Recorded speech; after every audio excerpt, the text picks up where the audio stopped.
Hey there, and welcome back to Couch Potatoes, the show that brings history and pop culture together because someone's gotta do it. I've always been a person whose feet belongs on dry land. If I can't drive there, I don't really want to go.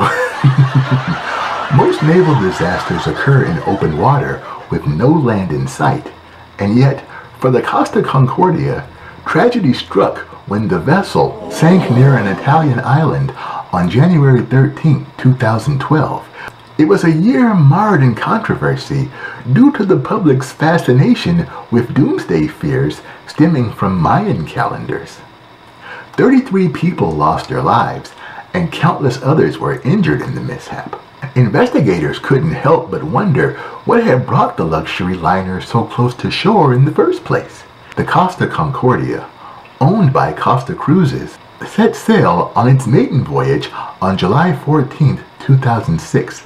At the time, it was celebrated as being one of the biggest vessels built by the Sestri Ponente shipyard.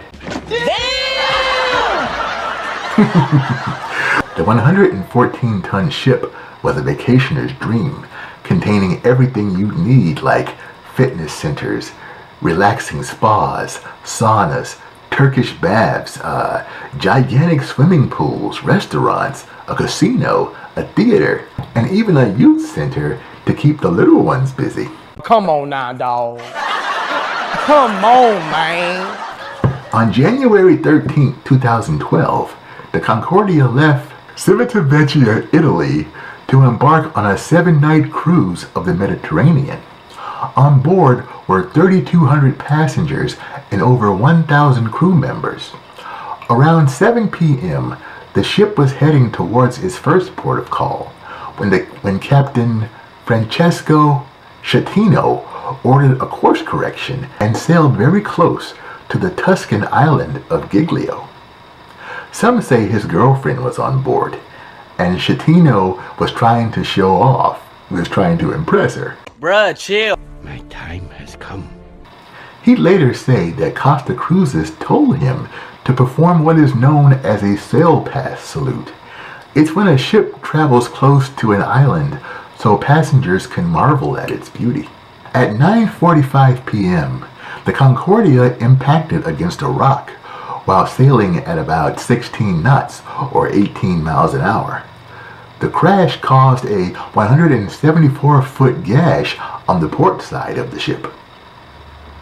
Soon, the craft would go dark, losing power due to flooding. Steering was impossible. Gusts of wind caused the Concordia to tilt on its starboard side. There was a growing concern among passengers, but they were told that it was simply a power outage and for everyone to relax. The crew had everything under control. 45 minutes later, the emergency alarm blared throughout the vessel. Vacationers were instructed to don their life jackets. As the clock ticked away, closer to 11 p.m., Captain Schettino gave the order. Abandon ship, he said. The Concordia's list was so overwhelming that climbing onto a lifeboat was almost impossible. Even traversing the halls without falling over wasn't easy. A number of survivors had to be rescued by helicopter or by boats provided by the Coast Guard. Schettino confirmed what an article had reported in the Washington Post. He departed the sinking ship while evacuation efforts were still underway, leaving hundreds of frightened passengers still on board. Wasn't the captain supposed to go down with the ship? Or at least wait until everyone was safe before disembarking? But he had other ideas, though the Coast Guard wasn't going to let him get away with it. As soon as they realized who he was, Schettino was told in no uncertain terms to grow up, be a man, and go back to the ship. He needed to help coordinate the rescue effort. But the captain, fearful for his own life, never went back. Instead, Mario Pellegrini, deputy mayor of Giglio, boarded the ship to assist with the efforts. He searched around, looking for an officer, anyone in uniform. 20 minutes had ticked by, But still no one. Everyone he came across were passengers. What? What the fuck? Not even on the bridge of the ship was a single crew member to be found. Pellegrini abandoned the search, opting to join with the rescue personnel. He grabbed a rope and began pulling passengers out of the water.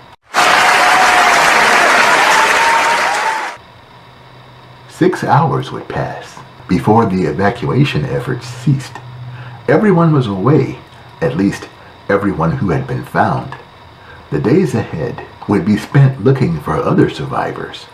On January 14th, 2 people had been found trapped in their stateroom, which was a couple of decks above the waterline. There was a fear in the air. What if the ship sunk further while the rescue efforts were still underway? The final report was issued on May of 2013, detailing how the Concordia was too close to the coastline and how visibility had been poor. It told the story of a captain blinded by ego, ordering his vessel to travel at unsafe speeds. By the time of the paper's release, Schettino had already been arrested and awaiting his trial date. Prosecutors branded the captain as a childish, reckless idiot. Of course, the Concordia's master denied all charges, shouting that he was being used to cover up the failure of his crew. Wait, wasn't he a member of that crew? I think he forgot that small detail. In another trial just down the road, 5 additional crew members were convicted of manslaughter, receiving sentences of 3 years in prison.